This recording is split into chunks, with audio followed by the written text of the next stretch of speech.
Welcome to the part 2 of the Rust series.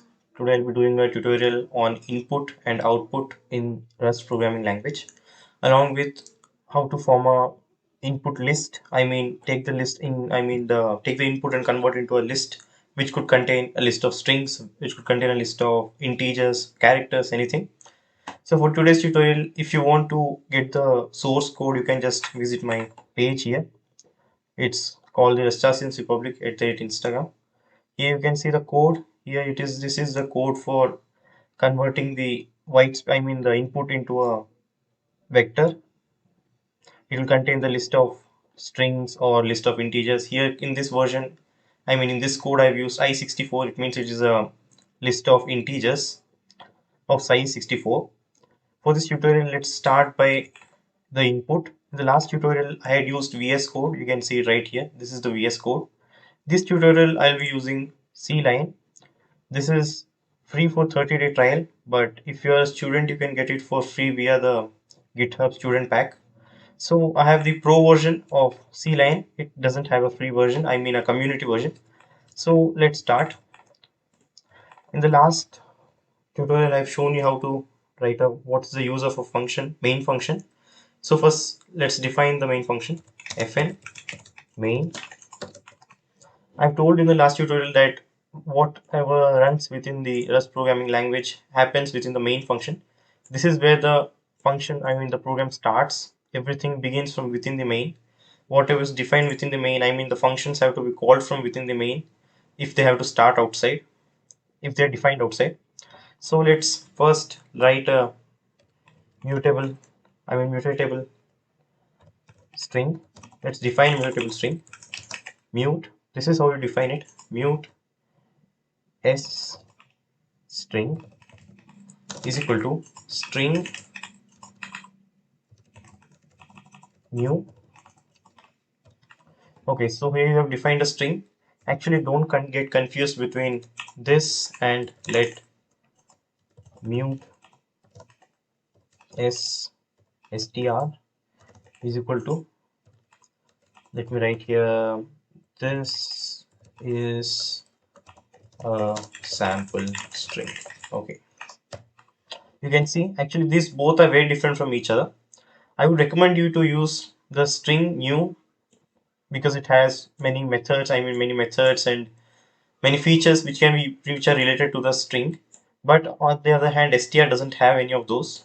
For example, you can add a, do appending with this. If you define a string in this way, you can append a different or concatenate a different string to this one. But in the str, it is a bit different. It doesn't have any sort of methods to do that. So usually I would recommend you to use the string rather than the literal, the string literal. This is known as the string literal. String literal. Okay, let's first define a new string. So here you can see I've defined a string. Now to take an input, we use the input output library, something similar to the IO stream in C++. For that you will be writing use. This is how you std. This is from the standard library IO. Okay, now I have taken the input. I have defined the input. Imported the input library. Use stdio, the input output library. So now to take the output, the input. Now write IO std in, then dot read the line, and then a reference to the string. Since this is a mutatable string, we have to write mute for all the references. Mut mute s string, then expect. So what this expect does is, okay, so you can see here the ID has already shown the highlighted the MSG. So within this you will be writing a string. Within the expect you'll be writing a string. It is not necessary to write it all the times, but I would recommend you, if you're going into a much advanced level of software development with Rust, I would recommend you to always write some message within the expect. So what happens means if there is some error in taking this, during the input process, so the the program will be terminated, and this is the message that will be displayed. The message within expect will be displayed to the user. So now I've taken the input. Now I have the input. Now let's print it out. So we'll be doing that with println, println, then the parenthesis, I mean the curly brackets, not the parenthesis. Then you'll be writing the S string. Okay, so now let's print it. Click here to run it. It will check for errors. There are no errors. So I'll write this is from the channel. Okay, you can see that here it has been highlighted. This is from the channel. This is the output. This is the input. I have given the input. So what happens here is it takes in the characters. You can see here. I think you understand this std in. Then it reads the line. Then it passes it to the mutatable string, and then if there is some error in the input, it will display the message. Let me try to recreate an error. This might come as a surprise for many who have been using different programming languages like C++. Since in C++ all you have to do is just define a string and give it a name, I mean give it a variable name, then define a string, then just write something like cin and just take in the variable value or whatever the name you have given to it. But on the other hand, Rust is a bit advanced, or it requires a bit of a learning curve to get understand this. Since mutable, what happens here is since mutable is a changeable value, like I said in the earlier tutorial, since it is a this value can be changed. Here the input is taken and it is passed into the string variable.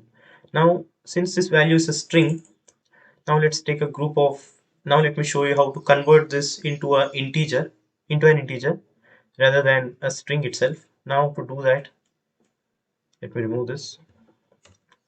Okay, that is a pretty straightforward, I mean a pretty easy method. Just let s string, define a string with the same name, s string, then take the previous string, s string dot trim. This will trim. What trim does is it trims the white spaces on the left side or the right, on both the sides of the input string. So it means if I give a, for example, if I give a white space here, then it will trim it on the both sides since a number doesn't have a spaces. Then parse, then again expect. In this we'll write a message, you have given a wrong input. Okay, so this is done.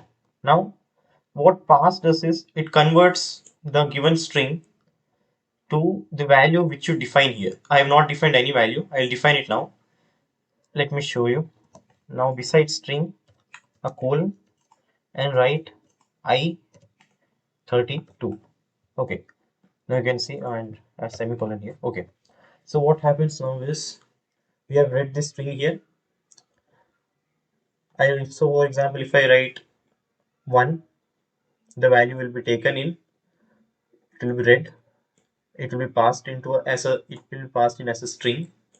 Then I have defined a new variable here with the same name. You can define it with some other name if you want, but okay, let me define it with a different name. I'll write it as n. And then what happens? The value here is 1. It has white spaces on either side. Then trim removes those white spaces. Then parse converts this into a value that has been specified here, that is I32, or you can see it, the idea highlights it that the value result will be I32. And then there is an expect message which shows me I have given a wrong input. Now click enter and let's print the output. Println that will be n string, n string. Okay, perfect.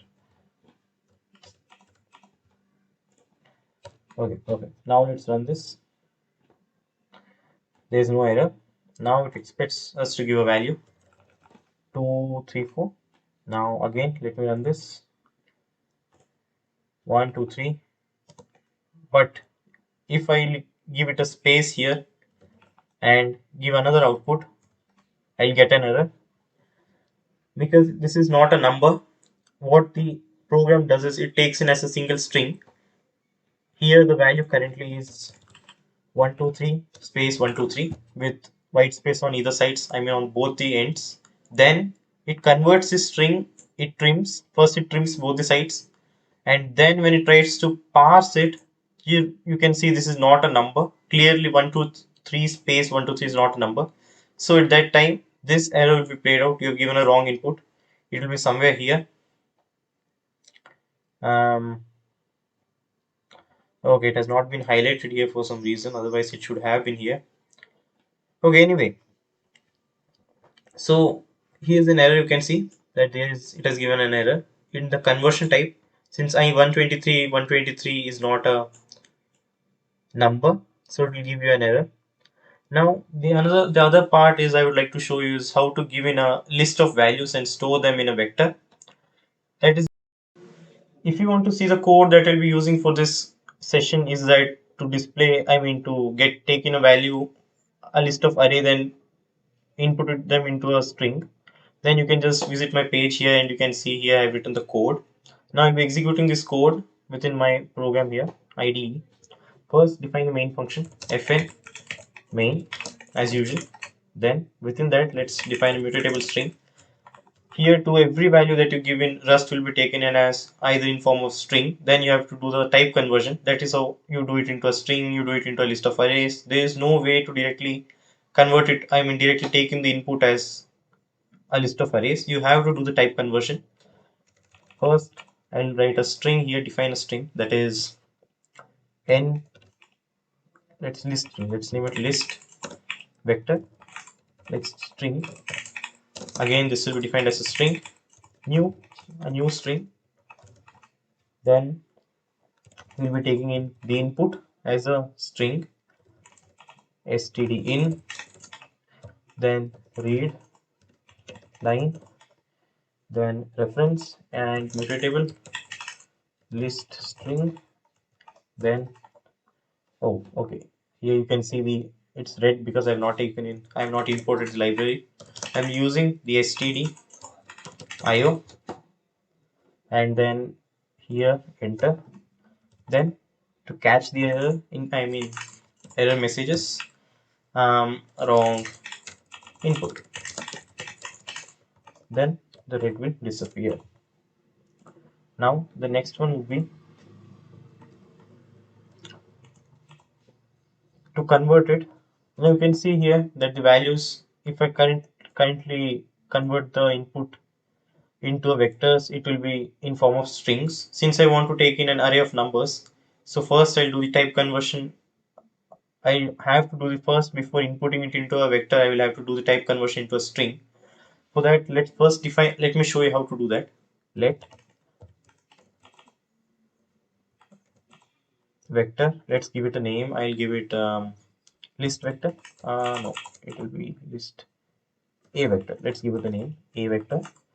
Then let's define what this vector will have. What is this? This is a vector. This is, you can see this, there are various types of variables, that is string, then there is i34, i64. This one is a vector, not a array. This is a vector. There is a difference between vector and array, which I'll be highlighting in the next video, in the upcoming videos.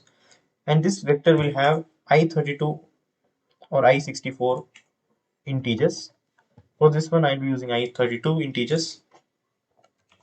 Okay, then it will take the string that is within the list string, I mean the input that we have passed into list string. Then it will split among white spaces. So what happens here is okay, so what happens here is the value that is within the string. Currently, for example, I've given a string as 123 123 space 123 123 space. I want to convert this into, I want to store this in a vector or a list. So what happens is this split white space will divide each of this by white space. So every element here, every element next phase, let dot map. With this dot map, what happens is each element, each value in the string is split by white spaces. So wherever there is a white space, that will be considered as a unique element, and it will be passed to the map. It will be taken to the next function, that is map. I'll show you what happens there. Okay, now within map we'll be writing x, and then x dot, what was it, x dot split string, no, parse dot unwrap, and then here outside collect. Okay, so it has no error. So what will be happening here is, as I've explained, that the white space, it will be these, the input will be split, the input string will be split among the spaces where there are white space. So what happens in map is each element that has already been split by white spaces, like 1 2 3 1 2 3 1 2 3 1 2 3, there are three elements here. Now each element here, x represents each element. So you can consider map as a list, something like a list. Let me show you how. 1 2 3 3 1 3 2 1, and there is 345. So now there are three elements in this imaginable array. Now x here represents each element at one time. So first it might represent 123. So x here is one element, then 123, thus currently it is a string. 123 is a string. It, since it has, the white spaces have already been removed with this split white space, so there is no need to trim it again. So x, then it is parsed. So it is passed into i32. Right here it is written i32. You can write i32, i64, i128, whatever it is. Then here, after it has been passed into i32, all these elements are kind of like stored in collect. This is actually outside. You can see it is actually defined outside the map. So after each element of this string, I mean this imaginable array, 123, 321, and 345, have been parsed, they are stored in a collection of this collection, and they collected into this vector. This vector of type i32, they, after they have been unwrapped, I mean after they have been passed and unwrapped, they are collected into this vector of type i32. So all the elements that are within this have to be of the type i32. If we pass in something like an a, b, or erte, this vector will not be able to store that, and there will be an output error. I don't think the program will I mean the program will stop in midst of execution, since this is a string, or it will be a character. It cannot be, this will be a character, it will not be considered as a string. So now let me show you how it is done. Now now let's print. Let us check, is there any error in this. For doing that, I've shown you how to check. Open the terminal, and you can just type in cargo check.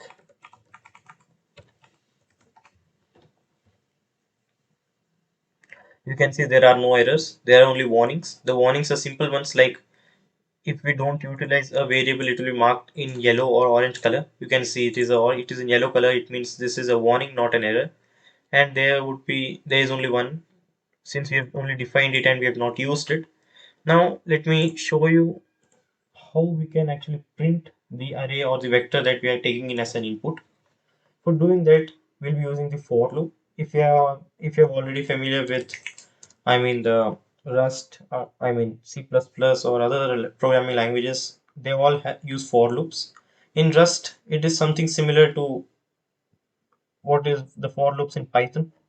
For example, you define for, then you write the element name that you'll be using, then in, then a vector, and then you have to write iter.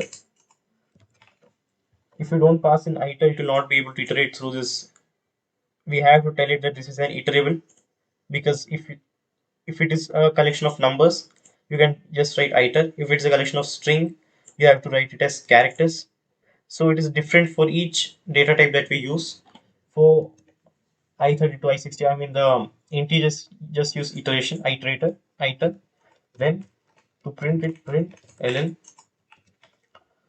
then the curly brackets, and then element. The element, you can see it is very similar to Python. For Python, it is pretty much the same. Okay, now let's test it out. Run the program by cargo run. There is no error. Now I'll be writing 123, 321, 345 and enter. Okay, you can see that our string has finally been printed out as an array, I mean as individual integers. Actually, it has been taken in as a string, unlike C++ or Python. This is not the value that we have passed in is not an integer. These all values, this is a single string right here with white spaces. So what happened is our value was taken in. Now here currently this is after taking in the value, the current value of list string is 123 space 321 space 345. This is the current value. Then this value was split along the white spaces. I mean, it was trimmed. The white spaces were removed and it has been split. I think there is a split functionality also in Python. This is very similar to that. It has been split by white spaces.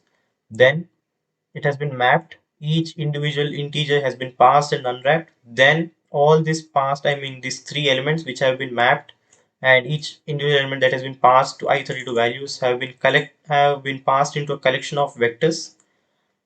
Now this vector has been iterated here. Note that if it is a character, I mean, if it is a collection of characters, this is a bit different. You can and if it is a collection of, I mean, if it is a string and you want to iterate through the string, you'll be using char here. I'll be doing the for loops in detail in the next tutorial. For now, I have shown you the input and output and how to take in a, a I mean, input of list of integers and print them out. Now I'll be doing the next part in the next tutorial. Thank you.